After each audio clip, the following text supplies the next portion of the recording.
Fans, friends, and enemies of the internet, thank you for joining us for the all-new episode 2 of Peeridium Podcast. My name is OutBREAK, and I'm joined today by Mojave. Thank you for watching. Alright, so to kick the show off today, Dew's got 3 new flavors. Mountain Dew, of course. 3 new flavors, 1 for the holiday and 2 for game fuel. This one's for Forza Motorsport, and this one is for Shadow of War. So this is like a blue, it's not like Voltage, but another blue flavor, like a blue, I don't know if it's blue raspberry, I don't know. It's blue something. Blue. It's blue flavor, whatever blue tastes like. Blueberry. And this one's like a tropical flavor. I guess almost like a mango, like if you were on an island and there was a Mountain Dew machine, it's probably this. And then this one is the Holiday flavor. This is regular Mountain Dew mixed with Code Red. So, you know, green and red, holidays, Christmas. Uh-oh, he said Christmas. Alright, so we're going to try these out. We've got these 3 beautiful shot glasses each here. So we're going to try them in order as they appear from me to him. So blue first, then the yellow, and then the red. And the blue, by the way, is called Arctic Burst. So that one's up first. Sounds like a Gatorade. Alright, let's cheers it.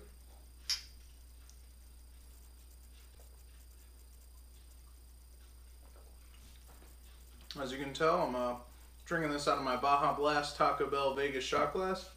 I've never been to Vegas, it was a gift, but it's probably my favorite shot glass. So, that's pretty good. I still don't really know what it tastes like. I want to say, definitely like, I taste some blueberry, but not only blueberry. It's almost like a watermelon. Like, yeah.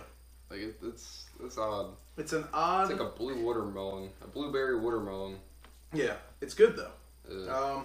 So on the bottle here, we got 170 calories per bottle, 46 carbs, 46 sugars, 100 milligrams, megagrams, whatever, sodium, megagrams, or milligrams of sodium. So there's definitely worse sodas out there. I think they started using like some weird like hybrid sugar, so it's less, like usually a bottle of Dew is like 72 grams of sugar or something like that. So they toned that down a bit. I think that's actually pretty good. Yeah. I almost like that in the same way that I like Voltage. So we'll move this one out of the way here. Okay, next up, we've got Mountain Dew Tropical Smash. We've got this awesome Forza driver here. You can't tell his expression, but he's really upset about the microtransactions. So we're gonna try this one out. This looks. It just reminds me of the Kickstart, the yellow Kickstart, which is mango lime, I think. I took a sip prematurely. No, let's cheers it. I was just getting a whiff of the aromas.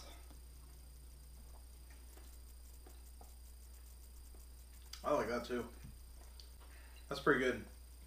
I think this is like, in anything tropical flavor, I think this might be my favorite kind of tropical flavor. I may have tried this one before the show, but you guys don't need into that. Yeah, I like it. Do you? Yeah, it's pretty good. It's like a coconut, pineapple, pina colada Mountain Dew.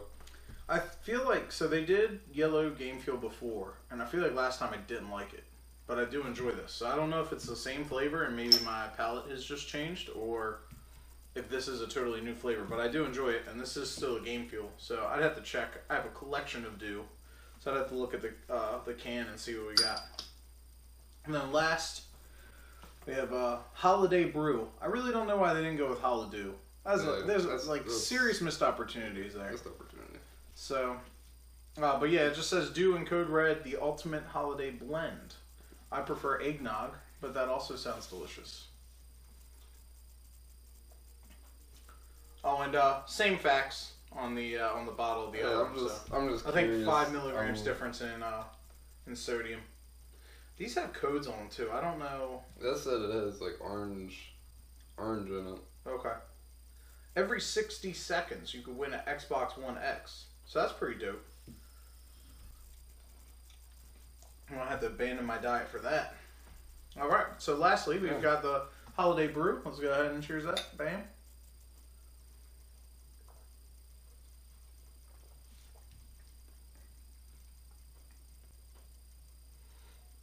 Doesn't really do anything for me. It tastes exactly like it should. It still tastes like Code Red. Yeah. It tastes more like Code Red than it does regular Dew. Oh, now this one does have that traditional sugar. This has got 77 grams of sugar and carbs, and then 110 milligrams of sodium. I think this one had 100, and this had 105. And 290 calories per bottle. So that's 120 calories more for, in my opinion, an inferior drink in comparison. This is not the ultimate holiday brew. Mountain Dew, Mountain lied to you. Alright, so I guess now I'll just crack open these beautiful babies right here. Do you want orange or regular? You can have the orange if you would like it. Did you bring the orange for you? No. I had one orange left and... Alright, infinite those. Infinite these. Alright, well I'm gonna take the orange. Okay, that's cool. Alright, cool. We could play rock, paper, scissors for it, but the stipulation would be if I lost, we would play again. And so it would just be an indefinite loop. Yes. So, alright. Let's crack them open. Get this show started. Thank you for watching. Thank you for watching the taste test here. These two, definitely try out. This one, just get a Code Red. Alright. I probably should have told you all in the beginning. On today's show, we're going to be covering quite a few things. There's a lot that's gone on in the last week since we had episode 1. Some really big news, some smaller news, but all kind of cool. Some sucks, whatever. Some gaming stuff, some movie stuff like we usually do. So we're going to kick it off with some video game stuff. We're going to be talking about EA. It's just, they're always making headlines. This has to do with Battlefront 2, which we covered a little bit last week. We'll talk about Injustice and their new fighter pack that they announced, Injustice 2. Talk about Hulu hitting Nintendo Switch briefly, and then we'll talk about some stuff that Disney and Star Wars and all has announced in the last, or at least rumored in the last week or so.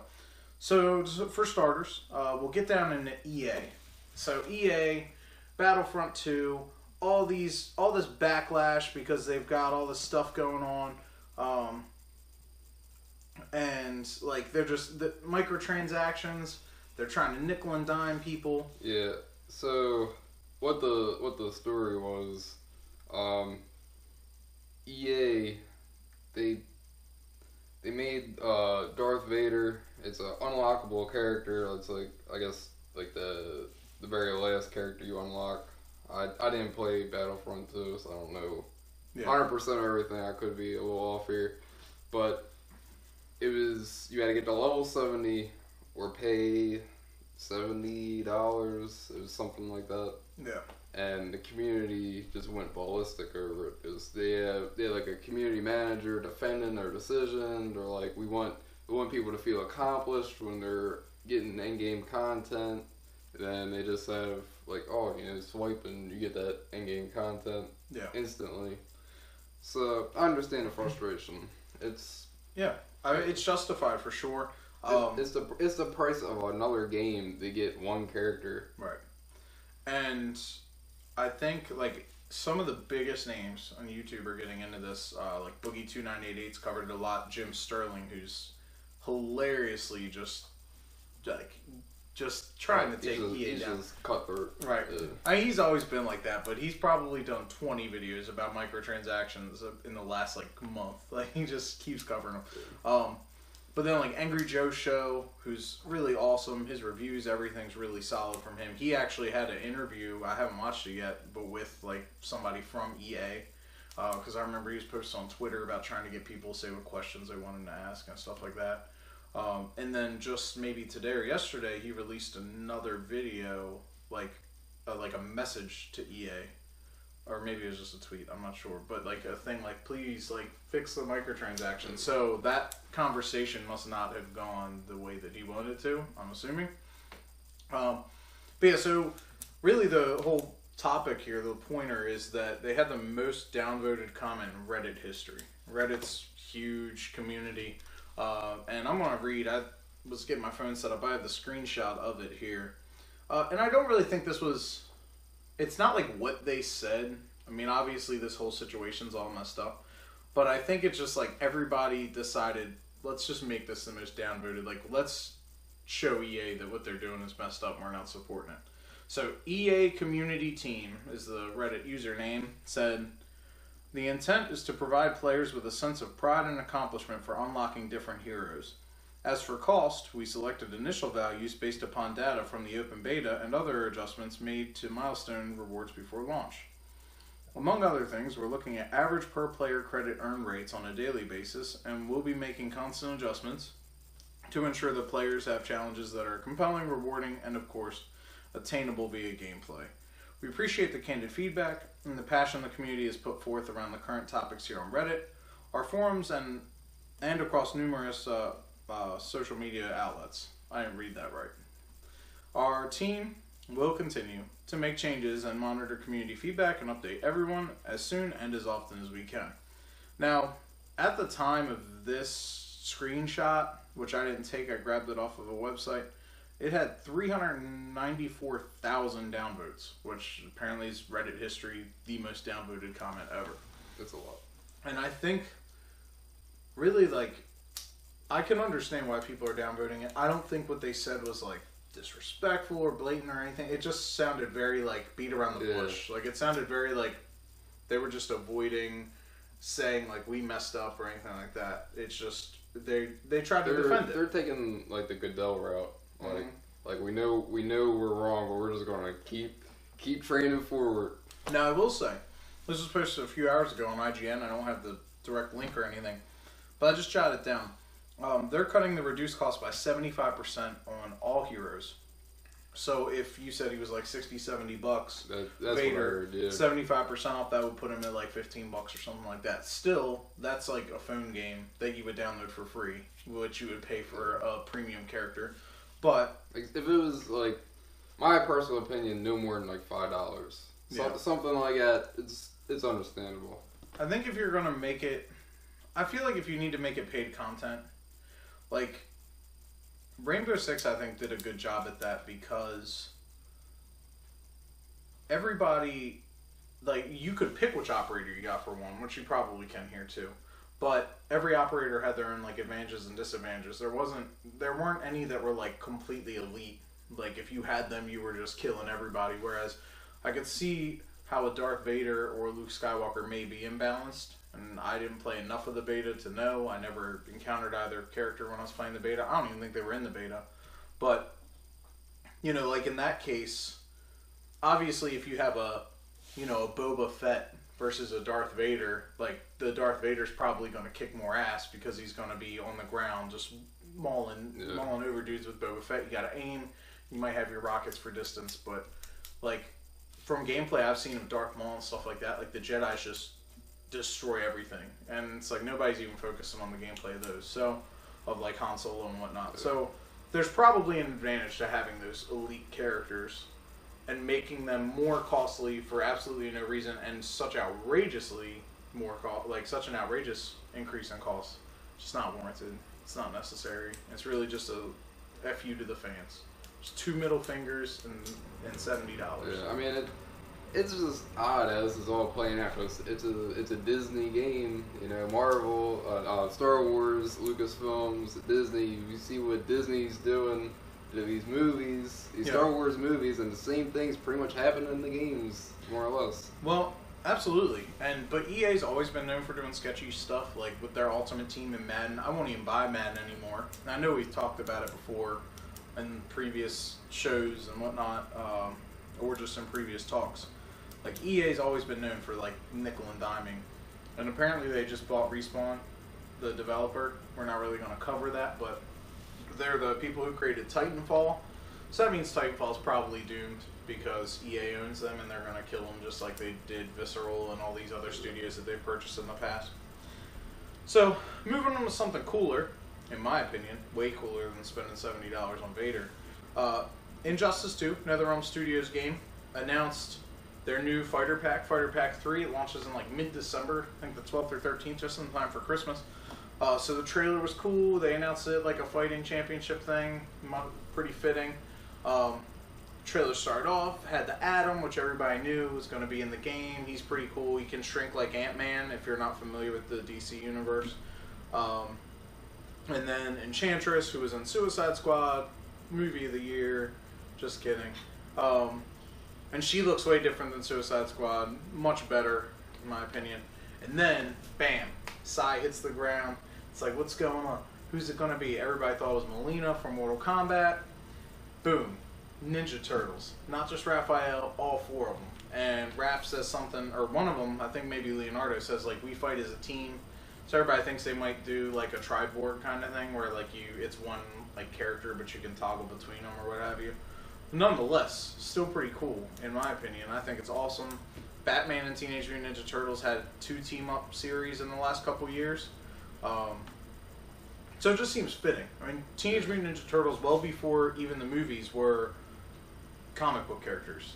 And their comic book was kick-ass. It still is kick-ass. But, like, they're comic book characters at heart. So to put them in a game full of comic book fighters is pretty cool. They recently announced Hellboy. So Injustice 2 is making moves. And some people, seen reaction videos, stuff on Twitter, people are really hating it. People are making fun of it. I've seen some pretty funny memes. But I think it's a cool move. And the thing is, it's optional content. So you buy it or you don't. You know, you don't have to. Up until this point, I think I mentioned in our last video, our last podcast, I haven't purchased any of the fighter packs for Injustice 2. But I'm a huge Teenage Mutant Ninja Turtles fan. And my son, Stingray, he's a huge Atom fan. So, like, it's going to have to happen. I'm going to have to get it. So, but yeah, it's pretty cool. If you're a fighting game fan, if you're an Injustice 2 fan, I think that's definitely going to be a cool addition. And the fighter packs aren't too crazy. I think they're like $15, but you can buy the season pass, of course, save you money.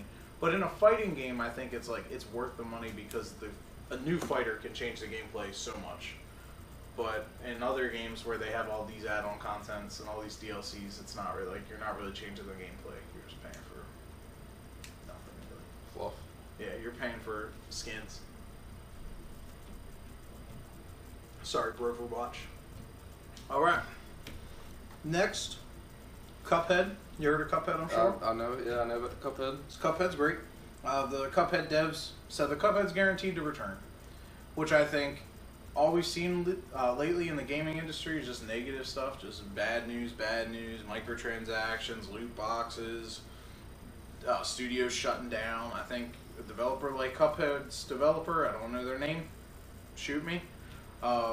But Cuphead's a really fantastic game from what I'm hearing. I haven't played it yet. I'm not good at games. I'm not that good at games. I haven't beat any of the Mega Mans. But I think it's really cool that they're saying he's going to come back, that the game's sold so well, that the game's doing well. And a lot of other indie games are doing well. For every one studio that closes down, we get 4 or 5 that are making these gems. We get the PUBGs. Right. Exactly. So that's really cool. It was just good news. I figured it was worth sharing. It's pretty awesome. If you enjoyed Cuphead, you got something to look forward to. And I'm certainly more enticed to play Cuphead now because I've seen so many things about it. But now knowing there's going to be a sequel, I absolutely will have to beat the first one before the sequel comes out. It's something I want to definitely get into. Right. And it's 2 players. So, and I heard that if you're not that great, you better play with 2 players so you don't break controllers. Alright, this is Nintendo Switch related. Also good news. Nintendo Switch has been on a ball at releasing stuff lately. It's just been content after content, new games, and some indie. Perception from the Deep End Games. We did an interview back in our Average Bros Reviews days with their with the head of their studio, Bill Gardner. They just launched on Switch. A bunch of other games. Doom just had their port on Switch. Skyrim comes out this Friday. All types of cool stuff. But Hulu's coming to Switch, which is the first video streaming service, and I think it drops this week. Not 100%, but I'm pretty sure it drops this week. That's just cool, because Nintendo Switch, right before the holidays, is just giving you, limitless options. I'm hearing a lot of the indie games on it are good. Most of them are, in the $10 to $20 range. So, if you get a Switch for Christmas, or you're looking to get a Switch for your family for Christmas, you could throw up, $50, $100, and get quite a few games that are probably solid titles with no DLC or inexpensive DLC. So that's pretty cool. And now we'll move on to the bigger topics. Everything this week that's big is movie related. Nothing really too big in the gaming industry. So this I just found out before we started recording this. I kind of tacked it on. Sony's making a Morbius movie in the Spider-Man universe. Morbius is, I don't know if you ever watched like the animated series when we were kids, but he's a vampire. A little bit of it, he's a Marvel vampire. It's not Blade, so he's like pretty much irrelevant. So, but they're making a Morbius movie, and Venom's supposed to be like horror, the Tom Hardy film that's currently in production. So it seems like Sony is trying to make like a horror spinoff, because obviously vampires, you know, aside from like the love story Twilight, like you don't really get vampires in like a cool action, fun, family-friendly setting. So this is probably going to be a gritty movie. I appreciate that they're taking a new direction with it, but I think Sony's really just trying to beat a dead horse. Like, just give the rights back to Marvel. They're reaching. They're trying to force these properties out that are pretty much doomed from the start. Like, I love Tom Hardy, but I'm not at all excited for Venom. I just don't. I mean, I think Tom Hardy does good in almost all his roles. He's a pretty diverse actor, but it's not going to be good. The bar is pretty low for this one. Right. Like, Amazing Spider-Man 2 is the last Sony Spider-Man, like, fully Sony Spider-Man film that I've seen. And they're abandoning the Tom Holland plotline. It's completely separate to go with this Venom movie and now this Morbius movie. It's probably going to be trash. So we're back to bad news. Spoiler alert, bad news coming in my previous topic. Bad news bears. Exactly. So, big news, we got two big topics. You want to talk Star Wars first, or do you want to talk Disney Fox first? I mean, they kind of go hand in hand, but we can talk Disney. Alright. So there were reports that Disney was in talks with Fox to purchase some of Fox's properties, most namely 21st Century Fox and their television properties that aren't like Fox Business or Fox Sports. So that being said, would be all the XMen properties, Avatar, like the James Cameron series. That's really, like, those are the biggest ones.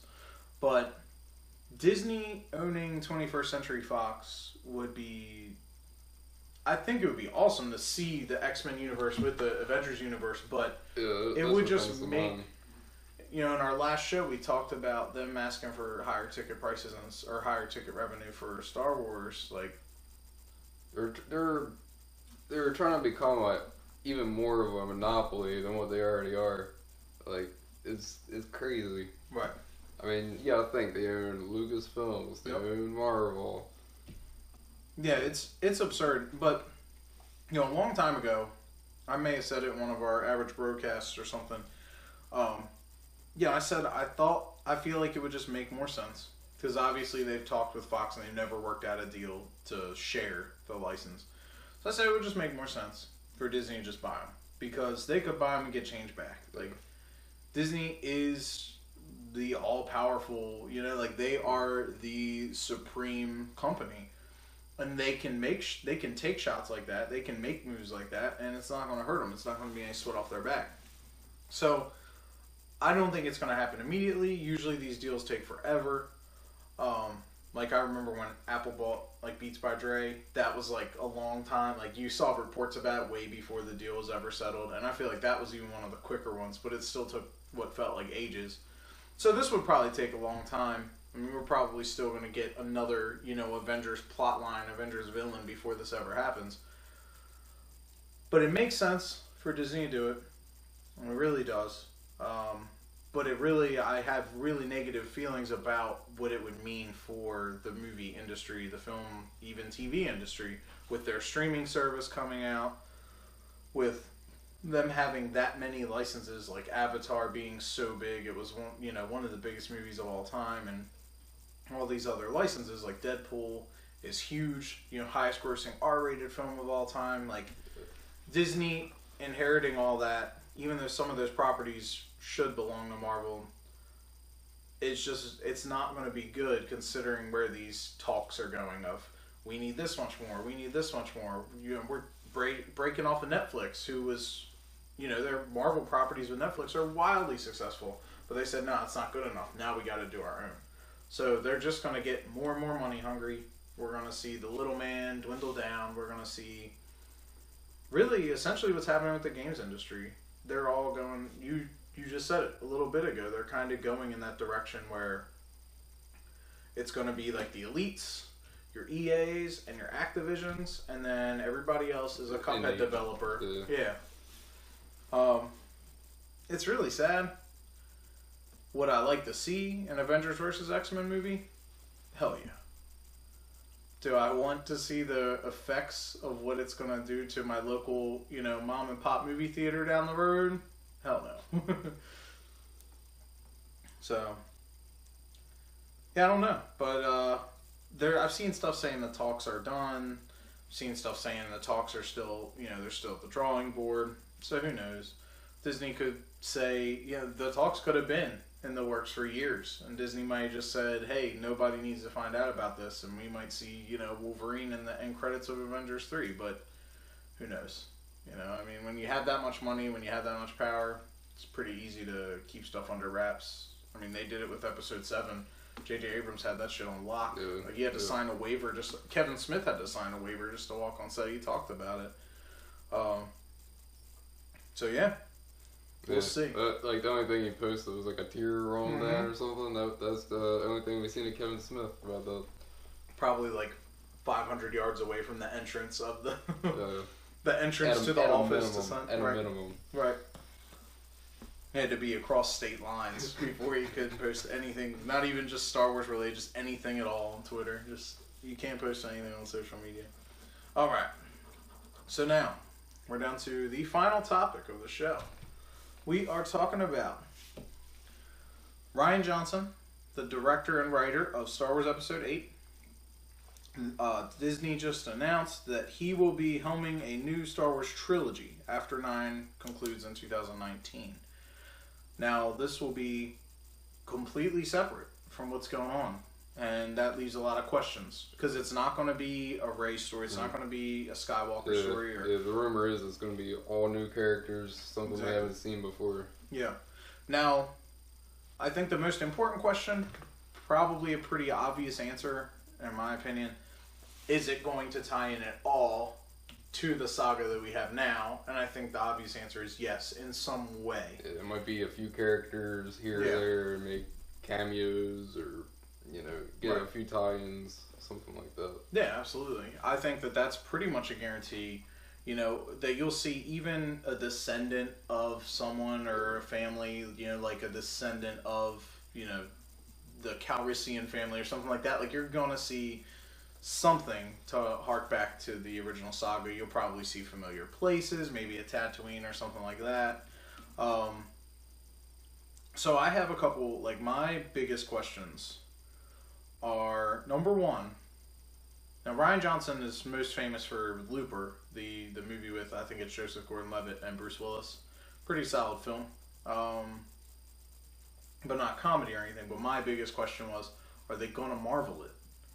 Is Disney going to say, with this new trilogy, y'all need to go the route that works with Marvel, which is that family-friendly, kind of comedic. Episode 7, I think, had the most comedy out of any of the Star Wars films. It wasn't comedic, but it had the most, one-liners and stuff like that. The, jokes about the Millennium Falcon and the BB-8, stuff like that. So I'm wondering if this will be like a Thor Ragnarok or Guardians of the Galaxy. Are they going to, since it's new characters and the easiest way, even Ant-Man, the reason that Marvel is so successful in making those characters, Marvel Studios, in making those characters relevant was because they added comedy and they made it an approachable film. Where Ant-Man is not a comic book film, it's it's almost like an action comedy that even if you don't give a shit about comics, you're probably going to have a good time watching the movie because it's got good humor, it's got a solid plot. They make it marketable. So I feel like they're probably going to do that with this new Star Wars trilogy, and that's safe. And Disney likes to play it safe. And the biggest complaints about Episode 7 are that it's Episode 4. So what do you think on that? You think they're going to go with the route like that, or you think they're going to go? Disney always plays it safe. You can just look at their history. They go with what works. Yeah. Pretty much. Absolutely. 9 out of 10 times. Yeah, when's the last time that Disney released a movie that sucked? I can't really even think of any offhand. And if I did, it's probably they just wiped everyone's memory and no one talks about it because it's overshadowed. Even if they release something like, I remember The Good Dinosaur not being a commercial success. I've never seen the movie, but I remember it being like, it didn't do well in the box office, blah blah blah. But like, I don't see that movie in the stores. Like, I never hear anybody talking about it because how many movies have come out since then? You know, like the Big Hero 6s and all those other films that have come out that are just like leaps and bounds beyond whatever that movie was or meant to be. I want to know if they're going to do anything with the Marvel, or not Marvel, the Star Wars Legends. So when Disney got the rights, they said anything in the extended universe is non-canon and they're considered legends now. But we've seen a couple of those characters pop up. We've seen, confirmation. So I want to know if it's going to take any of those characters and take them to the big screen. You've got fan favorites like Dash Rendar from the N64 game, Shadows of the Empire. Got Darth Plagueis, who was like the predecessor to Emperor Palpatine. Palpatine murdered him. And even like Yoda is the only one of his species that you ever seen. Like, could it be a prequel? Could it take place back in that time where Yoda, is a young Padawan even, and or even before him? Like, is it going to go back to the beginnings of the Jedi? Is it going to go into the future? 100 years? What are they going to do? There's so many options. That's the thing with a franchise like Star Wars, is that it's pretty much limitless.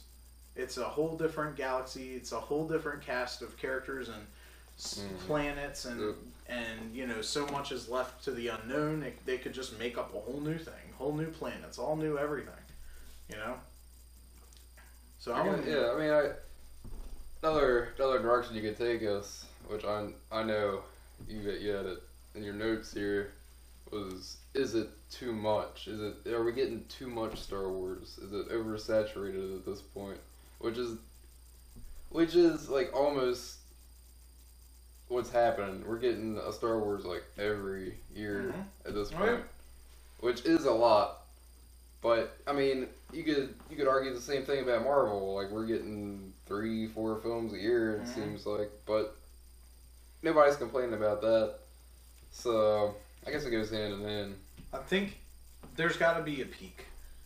With anything, there's going to be a point where it hits a high point. And I think it's going to happen with Marvel in the next 2 years. Because we've got Avengers 3, Avengers 4. What do you do after Thanos? Well, you've got a badass guy like Galactus, but he belongs to Fox. You've got Avengers versus X-Men, but they belong to Fox. So that's why I think this deal is so critical. But I think the same thing with Star Wars is like the original trilogy, one of the best film trilogies of all time. It is the best film trilogy of all time. I mean, it's something that people from that time period, people from our generation, my children, probably their children, like, it's everybody that sees it enjoys it. I don't really know many people. I know people that haven't seen Star Wars, but I don't know many people that have ever said, yeah, I've seen Star Wars, I don't like it. Because it's just, they're those type of movies. They're good. They're just good films. It doesn't matter if they're sci-fi or anything like that. Like, they're just really good movies. And then the prequel trilogy, people like us who grew up with them enjoy them for the most part. I don't know a whole lot of people our age that are like, oh, the prequel trilogy sucks. But a lot of the original, the people that saw grew up with the movies. The first Star Wars I've seen was Episode 1, and then I went back. So yeah, I can't hate on it. I understand the judgment, but yeah, exactly. So and then Rogue One was great. Episode 7, love it or hate it, that one is kind of, people are on the fence about it, but it's in my opinion, a good film. It stands up. It's really good. It does fit in with the rest of the franchise. But I think after this trilogy, I can't say I'm excited for the Han Solo film.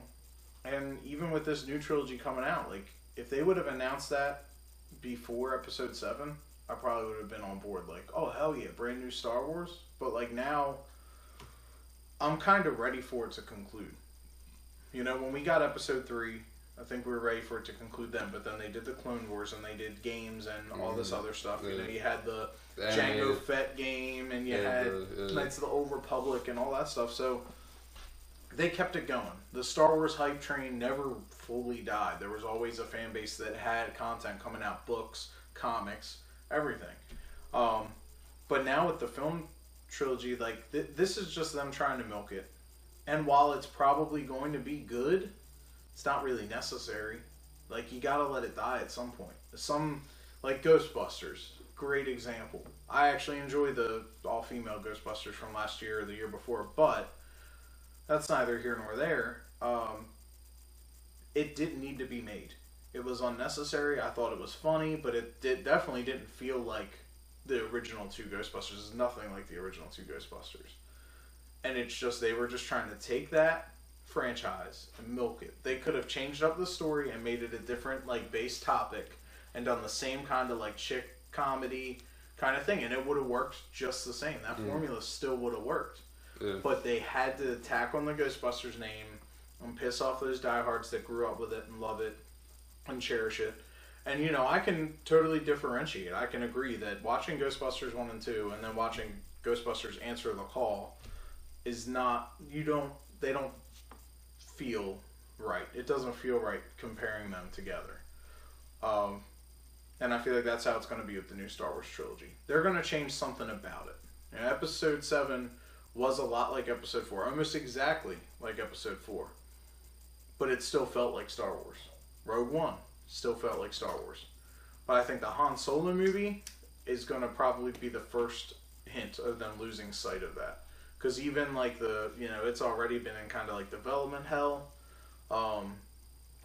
I think like the original director or producer or something dropped off the project, and people don't like the casting. They're throwing Woody Harrelson in it for some reason. Like, it just seems unnecessary. And I think that's the first sign of Disney saying, we're going to get as much, this is just a money cow, we're just going to milk it dry. But it's not necessary, it's not needed. So, new Star Wars trilogy, I'm reserving my judgment. I'm on board. I'm not excited. It's just like, how many trilogies can we get out of this? You know, it's just like one after another, right. And it can't be consistently good, or at least good enough to hit the fan base that they were going for. Like, they may get a new fan base that loves it, right? But like us, we're sort of like in the in-between group, as you mentioned. Like, we grew up with the prequels. It's like our original trilogy. Then we went back and we're like, oh yeah, the original trilogy. Like, that's so good, you know. Like, down the road, like, people, you know, the younger people are gonna grow up with this new trilogy. Yeah. It's I don't know how I feel about it. It's getting milked. Absolutely, and I think that it's not gonna. I don't really know, I don't know exactly how to word it, but basically, it's just not going to. It's not going to feel Star Wars. It could be great, but it's going to be great for a different reason. It's not going to be like one where you go, oh, let's watch all the Star Wars movies, including the 7, 8, 9 in this new trilogy. Like, that's way too many movies. Like, watching the whole Harry Potter saga, or even episodes 1 through 6, like, or Peter Jackson's Lord of the Rings movies, 1, 2, and 3, like, that's too many damn movies. And now that you're adding this trilogy, especially if there's tie-ins, like, you're just making it way too big. So, I don't know, but we'll see. And this podcast has been sponsored by Biscuit, my dog. He's barking in the background. I'm sure you can hear him. So yeah, that about does it. So we've got EA just keeps messing up. Hopefully they fix Battlefront 2. They have to. Like, the game it played really well in the beta. It looks so awesome. I mean, if anything, there's the story mode. Hopefully the campaign's good. It's supposed to bridge the gap between 6 and 7. Hopefully it's it's solid enough that even if they don't fix these microtransaction things, that I'll at least be like, oh, Battlefront 2 multiplayer was broken as hell, but I love the story. Hopefully we get something good. There could be a saving grace there. Yeah. Right. And TMNT and Injustice 2, I'm definitely gonna have to do some streaming or something when that comes out. Like, I haven't played Injustice 2 or any fighting game in a while, but I've been craving one, and I think I'm gonna hold out until they come out. I was excited for Marvel vs. Capcom Infinite, and that was just like a flop. Like that was broken too, in terms of like content and whatnot. So Nintendo Switch, now's the time to buy. New Cuphead coming out. Disney may be purchasing some of Fox's entities, getting the rights to XMen back in the house that Mouse built. Is that what they say? I don't know. We go with that. We'll go with that. All right.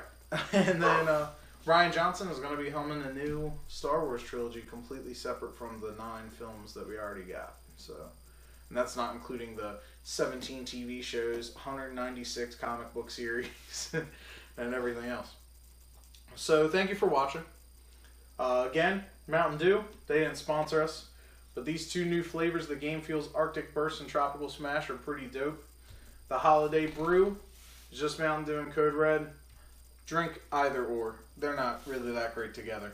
And then, of course, BAWLS. Please sponsor us, BAWLS. We love you. But yeah, check out BAWLS too. They're really great. It's hard to find them in store. I don't think too many places carry them, but they're always offering some type of free shipping deal on their website. And buying a case of these, especially with the free shipping, is an awesome deal. These are great drinks. The orange is actually one of my favorites. The original's good. Root beer, formerly Geek beer. It's an energy drink. It doesn't taste like something you would clean your floors with. Oh yeah. And it has probably the purest taste of any energy drink. It doesn't taste like Monster, Red Bull, or any of them. It tastes like soda. Just gives you a little bit more energy. I didn't want to throw anybody underneath the bus, but we went there with that. Oh yeah, but I actually love Red Bull, but this tastes much more like a soda than a Red Bull does. I think, admittedly, Red Bull does not have the best flavor. I like it, but energy drinks aren't for everybody. No offense, Red Bull. We love you. You could sponsor us too if you want. So thanks for watching. We appreciate your time, and we hope you liked our show. Feel free to give us some constructive criticism in the comments or chat with us. We'd love to hear your thoughts on the topics we covered. Of course, you can find us on social media, facebook.com/Peeridium, Instagram @Peeridium, Twitter @Peeridium. All those links are going to be in the bottom. Also, of course, our website, Peeridium.com, where you can sign up for an account and write your own reviews. You can contribute to the website. We'd love to have you. But thanks for watching. Stay tuned. Peeridium Podcast is now resurrected. We did a few shows before, but we're bringing it back. It's going to be a weekly show. It's going to be awesome. We're going to keep this train running. So thank you for watching. Signing off, my name is OutBREAK. I am Mojave. And again, thanks. Have a good one.